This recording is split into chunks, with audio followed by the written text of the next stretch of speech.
Hi everyone, welcome to week 50 of a grid design every week. I've been gone for a few weeks. I was on vacation, but we're back on track now, so sorry about being gone, but we're gonna get back to our weekly tutorials, and we only have 3 left, including today. So we're almost through with a whole year of a grid design every week. So thanks for joining me all this time. I really appreciate it. Hope you've been learning all these beautiful grid designs. So today, even though it's week 50, I normally do a clamshell design every 10th week.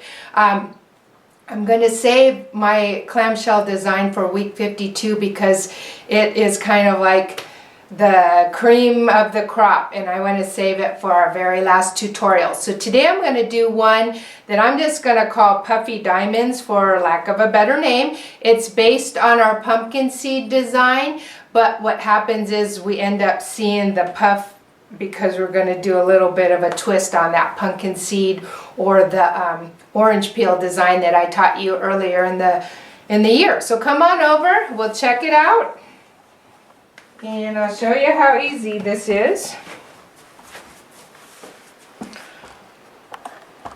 Alright, so this is what it looks like when it's done. This is done on a 1-inch grid, so it's a little bit bigger, but you can see because we're filling in these the pumpkin seed shapes, that center part puffs more, and they're not really diamonds, they're kind of funny squares, but that's what you end up seeing more than that pumpkin seed or the orange peel quilting design. So that's what that looks like, and I'm going to show you over here what we do. So let me move that out of the way.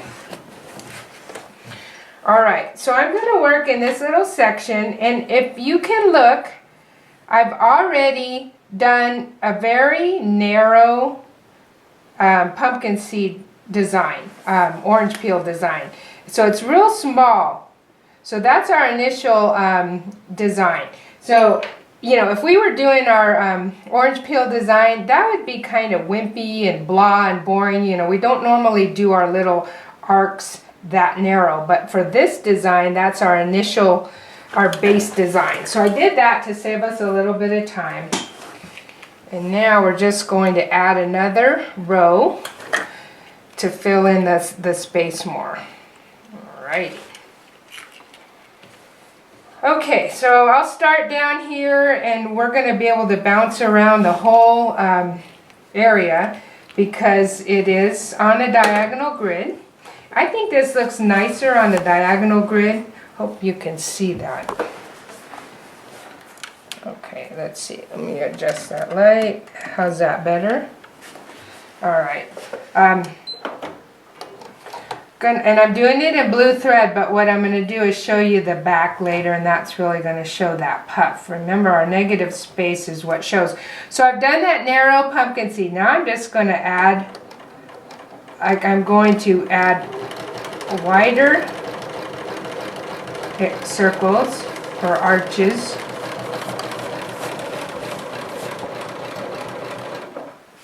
Can you see okay?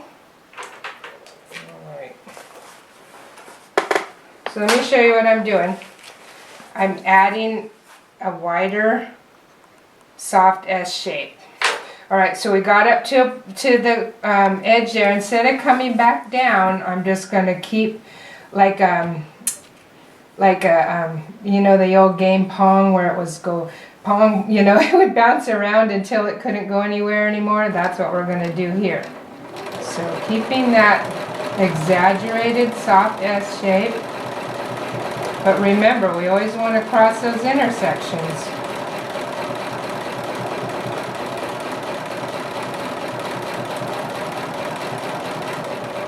Alright, so I already got to a point where I can't go anywhere else, so I have to go back. Otherwise I would have to travel. So we're just going to come back down.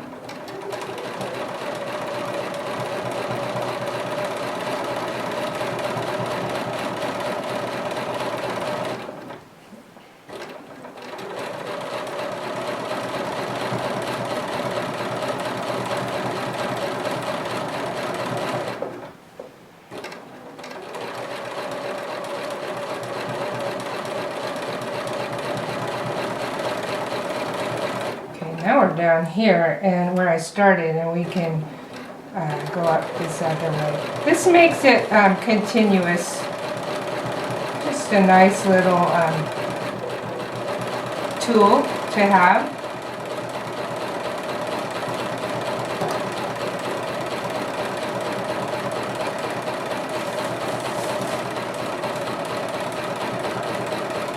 So I'm just going to do 2 outlines on those pumpkin seed designs, but you could do more if you want, if you really want to fill in this area.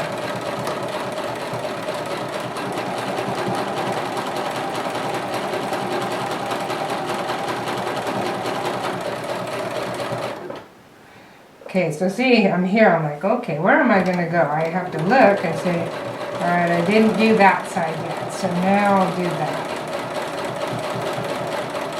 Okay, so now I'm back where I started. I'm going to just travel over to our next area.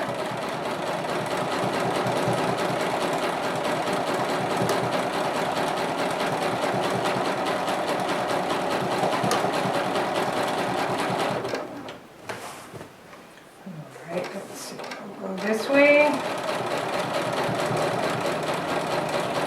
The first time I saw this done, I will tell you, I don't know if you've heard of her, but it's my friend Chris Vieira. She's from Nebraska, and she did this on her award-winning Star of India quilt. So if you get a chance, you could Google that. I've also posted pictures of that quilt on our Facebook page, We Love Grid Designs.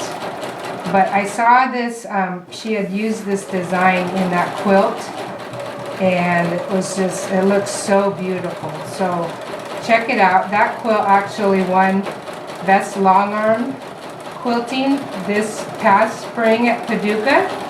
So now it hangs in the National Quilt Museum in Paducah, Kentucky. And it is an absolutely gorgeous quilt. So we really want to get an appreciation for this design and how filling in these little orange peel shapes can give you that secondary puffy diamond design. Check out her quilt, Star of India. And of course Chris does all her quilting on a long arm. And as I've told you all before, these designs are simply designs. They can be done on a long arm, a domestic machine, or even by hand. So whatever type of quilting you like to do, these designs are now at your disposal. Alright, we are getting somewhere now. Oop, hang on. I like my drawer open so I can rest my arm on that, in case you ever notice me doing that.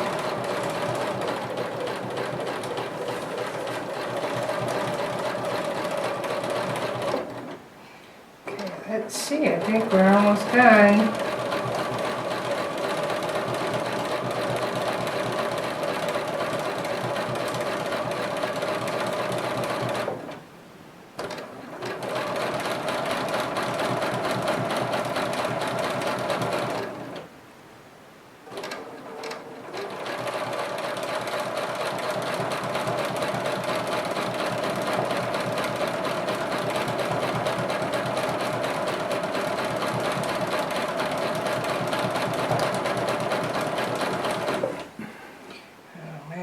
You know, I can tell I'm really rusty on my quilting. I have, like I said, I've been on vacation for almost a month, and heard from a few of you guys wondering what the heck, did I drop off the face of the earth? But I'm back, but yeah, I'm a little rusty. People ask me a lot of times, do you have to warm up or practice? And it's pretty much the answer is always yes. You know, we get out of practice. Just like if you're ever on vacation and you come back and try to type on the computer, it feels very rusty. And it's the same thing with quilting. Alright, we are done here. So let me take this out and show you. So here it is, done in blue thread. Of course our grid lines are drawn, but it still looks pretty. What I kind of like is this secondary buildup of thread in the centers of those pumpkin seed or orange peel designs. That looks neat. And if you do it on a quilt and you want to add a little Swarovski crystal to those points, that's going to look beautiful too. But let's look at the back and see if we can really get the what I'm trying to show you, that puffiness of those little inner squares. So let's look. All right, so here it is. Got gray in the bobbin, so we're not seeing the puff as much as I would like to. But you can see that just by adding additional rows to your orange peel design, you get a really beautiful look. So try that one out. You're not going to be perfect. You can tell my quilting's not perfect, but just work at it, practice, and it's going to be beautiful in your quilts. All right. Okay, so that was our puffy diamond design. Try it out. It's fun, it's easy, takes a little bit of practice. So don't forget, check out my book, The Grid Design Workbook. It talks about marking your grids, grid marking stencils and tools, and just little tips and tricks to make your grid design successful. So that's on my website, quintessentialquilting.com. And join me next week for our number 51 grid design every week. All right, and we're almost done. Take care, have a good week, and I'll see you next week. Thanks, bye.